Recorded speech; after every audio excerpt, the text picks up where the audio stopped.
Eli, Eli Valentine. Alright, so we're doing 8-year-old manipulates kidnapper and traps him at Denny's. The case of Shasta Groom. I can't pronounce the name. Neri Wiper? Okay. Pay attention to the little girl in the blue shirt. To someone walking by, this might look like a normal interaction. Right. A father stopping at a gas station with his daughter and buying her a drink. But notice how she is keeping her distance from the man, crossing her arms, and avoiding eye contact with him. Behind this security footage is a disturbing secret. She calls this man dad, but he is not her father. I've got a little girl here with a tall gentleman, and she looks so much like that Shasta, and we're not sure. You know, I don't know. It's just awfully weird to me. The girl looks exactly like the form? There's only 8 responses. It's July 2nd, 2005. Almost 2 months ago, 8-year-old Shasta Growney. I was 2. I don't know. I was 2 and 05. And her brother Dylan disappeared near Coeur Wait, d'Alene. that's my bad. 2 months ago, 8-year-old Shasta Growney and her brother Dylan disappeared near Coeur d'Alene, Idaho, and there's been a killer on the loose ever since. Yo. I don't think anything prepared me for the experience in the Growney murder investigation. What's the type of case that I go home I wasn't born. and have nightmares about. He would pass by a location that clearly children lived there. That's He sees scary, Shasta bro. playing in the front yard and surveils the house. He had thought about everything That to must be make sure that he was stomped going on, to bro. commit the perfect crime. But at just 8 years old, Shasta outsmarts an obsessed serial killer and makes sure he will never terrorize anyone again. Shasta had an amazing ability to control him. It was Shasta that orchestrated her own rescue. Just outside of Coeur d'Alene, Idaho, 8-year-old Shasta Growney lives with her 2 older brothers, Dylan and Slade, her mom Brenda, and Brenda's boyfriend, Mark. Shasta's parents divorced when she's only 2 years old, and they don't have much money, but they enjoy their life as a tight-knit family. My mom loved music. We were just dancing around the living room, and she always wanted to cook and have food on the table every night when everyone was home. And I helped her cook a lot. Shasta and her 9-year-old brother Dylan are inseparable. They often spend their time with their family going camping, fishing, and playing outside together. I've never met anybody in my life that was like him. He was friends with the kids that got picked on, but then he was also super popular. He was my best friend. No one could imagine what was in store for the Growney family. It's 6 a.m. on May 16, 2005. Shasta is sleeping in her room when her mom frantically wakes her up. She had actually come into the room and said that there's a man here that doesn't want us to be here. Shasta tries to understand what's happening. She follows her mom into the living room where she sees a man with a shotgun. At first, Shasta thinks he's a police officer, but when he tells them to lie face down on the ground and uses zip ties and duct tape to bind their hands together, she realizes that something is horribly wrong. My stepdad Mark had said, "We don't have money." We were hearing bangs, and then he was screaming and yelling. One by one, the man beats Mark, Brenda, and Slade, attacking them each with a hammer. I was in the house with my family members, and I didn't know if they were dead or not. With a hammer. Next, he turns to the 2 youngest kids, Shasta and Dylan, but he has different plans for them. He grabbed me, picked me up, and took me into the backyard and laid me under the tree next to my brother. The kids have no idea what the attacker is going to do to them or why they've been separated from the rest of their family. Suddenly, their brother Slade stumbles out of the house, injured, but desperately trying to escape. The man chases after him and beats him more. When he stops, Slade is barely alive. He was sitting on the picnic table, and he was just, sitting up, and then he just laid down. The man puts the 2 youngest kids in the car. They can only watch in horror as they drive away, not sure of the fate of the rest of their family. He drives them almost 100 miles away to a remote campground outside St. Regis, Montana, in the Lolo National Forest. I'll camp and stream at some point. Not sure when, but at some point. Where he reveals what he did. He grabbed the hammer and he said, "See this hammer? This is the hammer that I murdered your mom and your stepdad and your brother with." And he was like, "They're not alive and you're never gonna see them again." What the fuck? Back at the house, a neighbor stops by, planning on dropping in for a quick visit. But as soon as he sees the home, he calls the police immediately. Good. I went to the door to pay the little kid $10 for mowing the lawn, and there's blood all over the door. Nobody comes through the door. Camp and stream, maybe. Police arrive, discovering the worst crime they've ever seen. I don't think anything prepared me for the experience in the Growney murder investigation. We have a homicide scene with one Rocky adult Watson, male, County Sheriff, one adult female, and one juvenile male. Our main concern right now are the 2 children we cannot find. They discover the bodies of Brenda Groney, her boyfriend Mark McKenzie, and her 13-year-old son Slade. Damn. Before he died, Slade found the strength to pull himself back in the house to be with his mom, and his body is found right next to hers. There's no sign of the 2 youngest children, Dylan and Shasta. Investigators search around the property, desperate for anything that could help lead them to the kids. Officers also check with other family and friends, hoping they weren't home at the time, but no one knows where they are. In many cases of child abductions, it's a family member who kidnaps them. Police approach Dylan and Shasta's dad, Steve. He admits to having a fight with his ex-wife just a couple days earlier about the custody of the kids. He also makes a plea on the news that draws suspicion. I'd like to address my children's abductors or abductor. Please release my children safely. They had nothing to do with any of this. It sounds as if the children's father might know something about the attack. Police give Steve a polygraph test. When they ask if he knows where the kids are, there is a fluctuation. He fails the test, but continues to say he knows nothing. Investigators use computer forensics to determine that he was at his home at the time of the murders, and they clear him from suspicion. It is back to square one in the search for 2 Idaho children missing since Monday. Police are following up hundreds of tips in their search for Shasta and Dylan Groney. With 2 kids missing and a killer on the loose, fear is spreading through the community. Police issue an Amber Alert, and residents of Coeur d'Alene are doing all they can to help. Thousands of tips come in, but nothing makes sense. Investigators don't think this could be a random attack. None of the family's valuables were stolen, and the crime seems very personal. The fact that the bodies were so beaten up so badly, it made the crime appear to be a crime of passion. You begin to think about who could have been so angry at this family to want to inflict such injury on these people. Shasta and Dylan lost 3 family members over the course of a few hours.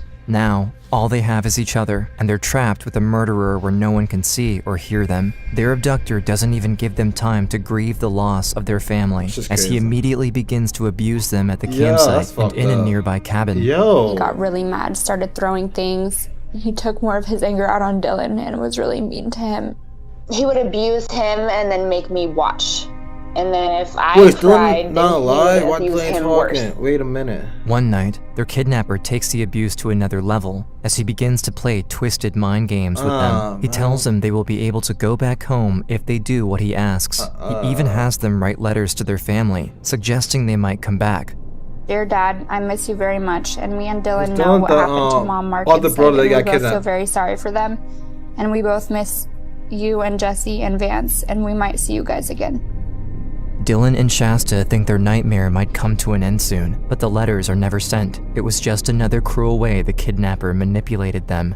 He just wanted us to believe that there was a chance that we would live or that we'd get out safe. I think after a certain amount of time, Dylan had started to lose hope that it was going to turn out good for him. The one that's dead.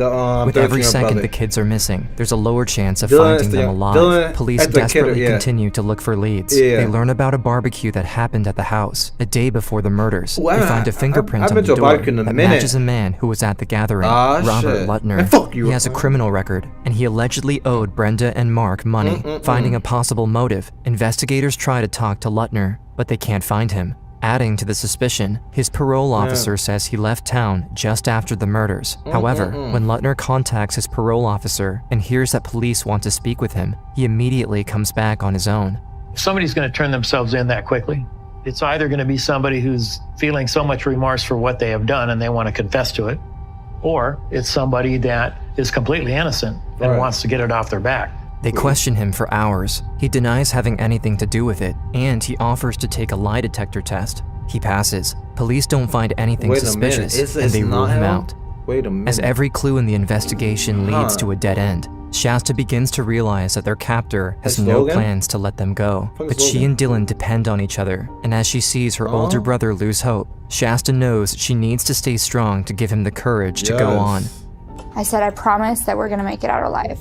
That was my way of comforting my brother, just letting him know that we would never stop fighting. The kids lean on each other to help get through the trauma, but the abuse is far from over. The man begins forcing drugs and alcohol on them, and when he believes they're under the influence, he would freely tell horrifying stories of what he did to other children. He had no clue that the 8-year-old girl would remember everything and eventually use it to take him down. Good shit. He very vividly and in detail described murders of 2 sisters from Seattle, Amija White and Carmen. He would tell us the way that he had done it, where he had placed their bodies. When he had started telling us about the murders, I was like, okay, well, I'm gonna pretend like I'm drinking this. As Shasta learns about the man's past crimes, she comes up with a plan. She knows he feels some kind of connection to her, and she decides to use that against him by acting like she's his friend. I would ask questions about his life, ask him about his family, and could I meet them one day? It was a conscious thing, like I need to make him think that I love him or that I want to be here with him.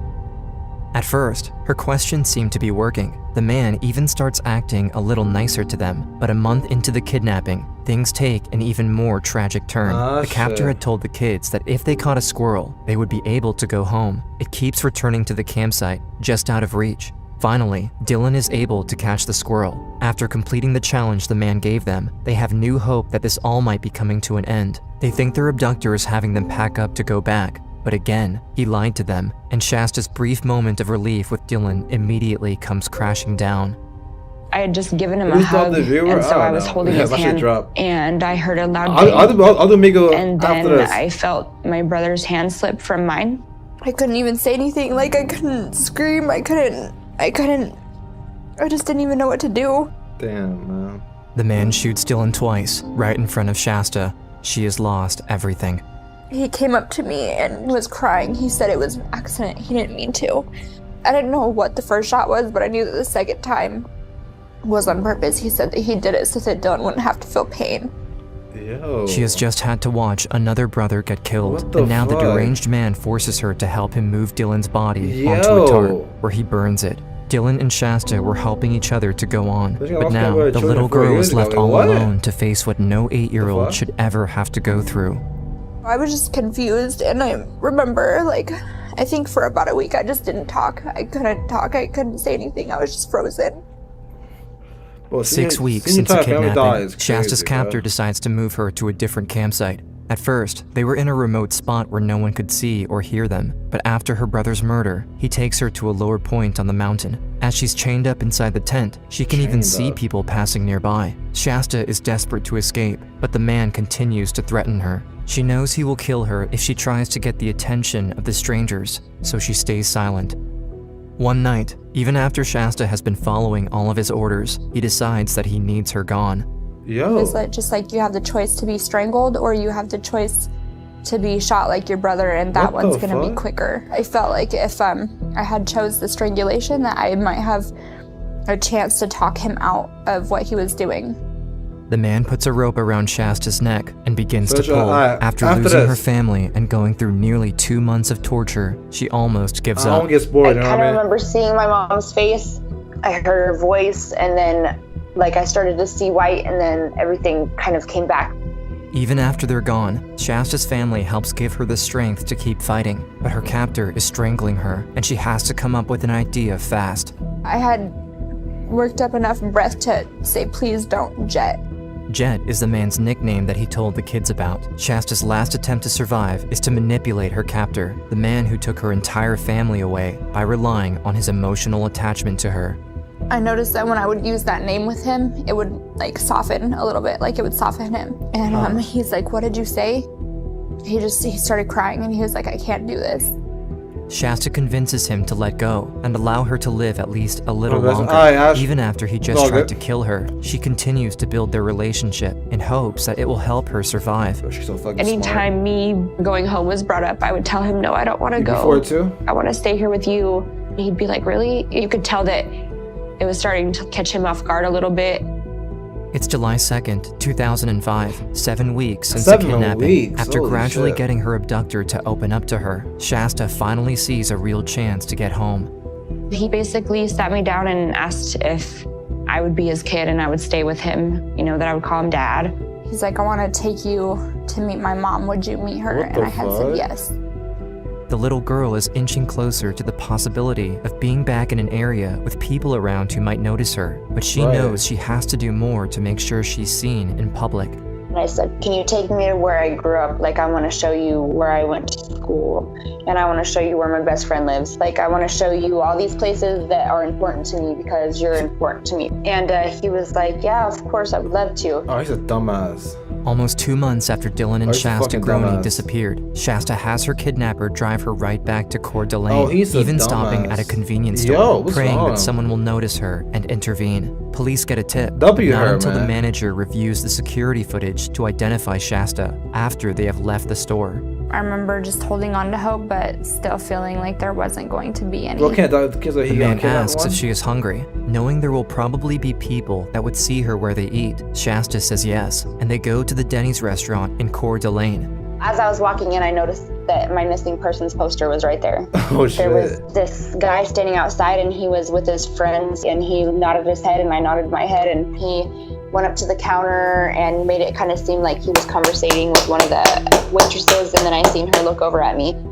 They were my only table at the time, and I immediately recognized her. His entire world revolved around her. She didn't speak without his permission. There was something just not okay. It's really for the right moment. Waitress Amber Dean has no idea who the man with her is or what he's capable of, but she can't risk him knowing she's suspicious. I'd spoken to my manager, said, I think we should probably call Coeur d'Alene PD. I'm pretty positive that's Shasta Groney over there. I'll pay for their meal if I'm wrong. We need to get somebody up here. Others at the restaurant also notice the little girl, and officers finally get the call they have been waiting for months. I've got a little girl here with a tall gentleman, and she looks so much like this Shasta, and we're not sure. I don't know. Shasta can tell that they recognize her, but she still doesn't know if she'll make it out alive. I remember thinking that he's so smart, and I was like, even if they know that I'm with him, maybe he will have an excuse and they'll just leave, and they won't think that anything was wrong. Everyone is waiting for the police to get there, but the man is ready to leave. If he gets away with the girl, there's no telling what he'll do next. Stop him. The Don't let people him at go. Denny's spring into action. Amber pretends to have problems printing the check so that he'll stay in his seat longer. Others in the restaurant position themselves so they can stop him at the door if he tries to get out. He's not going Finally, nowhere. the police arrive and ask her for her name. After the little girl says who she is, they immediately take the man away and she can breathe a sigh of relief. The whole entire restaurant started clapping. Like, they all knew who I was. They all knew that I was a missing person, and like it was kind of like they all played a factor into my rescue. Before they even leave the Denny's, Shasta tells the police that the man with her is the one who killed her family and abducted her. He is a level 3 sex offender. He was only 15 years old when his first sex crime was recorded. In 2004, he was charged with molesting a boy in Minnesota, and he is currently a fugitive after borrowing $15,000 for bail and leaving town. Police investigate the car Duncan had been driving, which was stolen. They find a shotgun, along with video equipment with recordings of Dylan and Shasta while he was holding them captive. Shasta is finally safe, but Dylan is nowhere to be found. Duncan immediately goes silent, and officers can't get any information from him. They have to turn to the little girl. She immediately opens up, revealing what happened to her brother. She goes on to explain the unimaginable horrors that she and Dylan went through over the past 7 weeks. Just crazy. The thought of an 8-year-old girl having to observe this and then having to relive it to an investigator after the fact is just amazing to me. She witnessed things that grown people would be traumatized for the rest of their lives and never be able to speak about. Shasta finds an incredible amount of strength to tell her story, and she even reveals the information that Duncan told her about other murders. I remembered everything, and then when I was found, I told the investigators what he had told me. 6 more minutes. Joseph Duncan eventually confesses, telling the police that he hunted his targets. He drove around and used a GPS to mark houses with children where he could possibly stop. He happened to drive by the Groney house, and he saw Shasta and Dylan playing in the yard. He studied the house and family for days, preparing for the night of the attack. I remember him telling me that he was able to get the dog to come to him, and he gave her treats and stuff, and like befriended our pit bull, so that when he did come into the house to do what he was going to do, there was not that type of issue to get in the way. Fuck? He had thought about everything to make sure that he was going to commit the perfect crime.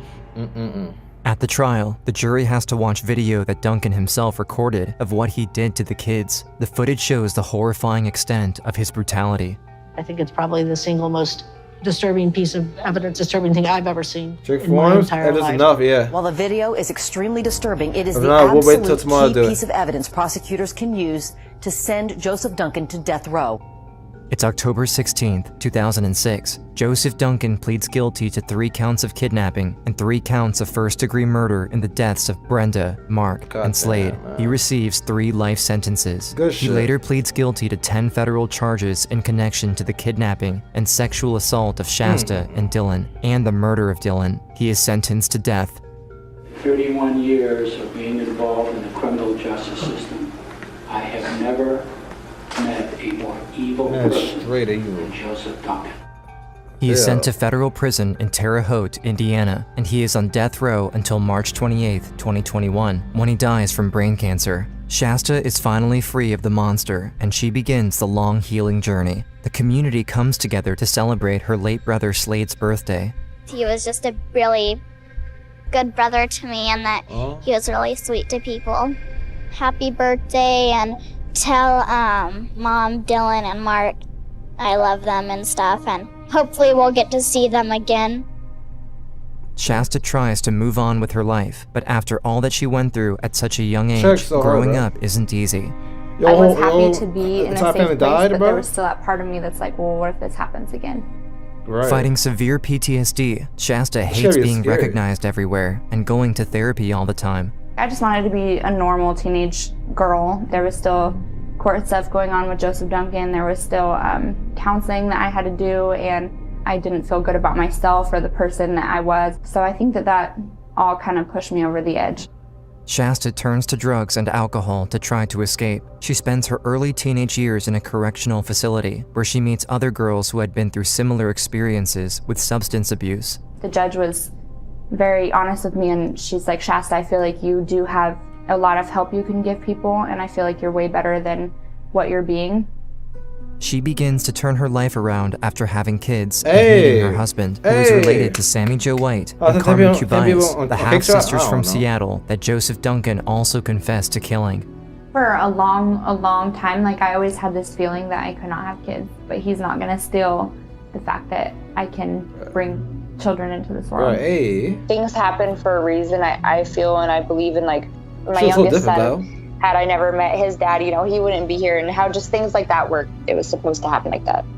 Shasta now focuses on all the support she's gotten from people she's met because of what happened to her. I still keep in contact with the guy that I made eye contact with outside of the restaurant. His name's Nick Chapman. A couple of the other investigators and officers that worked on my case, they brought me to their house and I met their kids. They completely made my life so much easier. They allowed me to be a kid when I felt like I couldn't. With the life she has built and all the love she has around her, she knows it's important to look forward and not let her abuser dictate her life. I don't hate him for the things that he's done. I forgive him, actually. If I don't forgive him, then he's gonna control my life. I want him to know that I'm doing good things with my life too, so that he knows that he doesn't control my life and that he doesn't affect me anymore.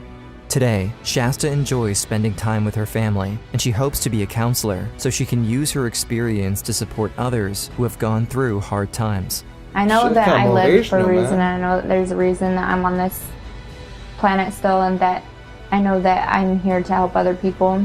If there's anybody in the world right now that's being abused and they hear that I'm giving up, what would that do for them? Holy shit, man. Great fucking video.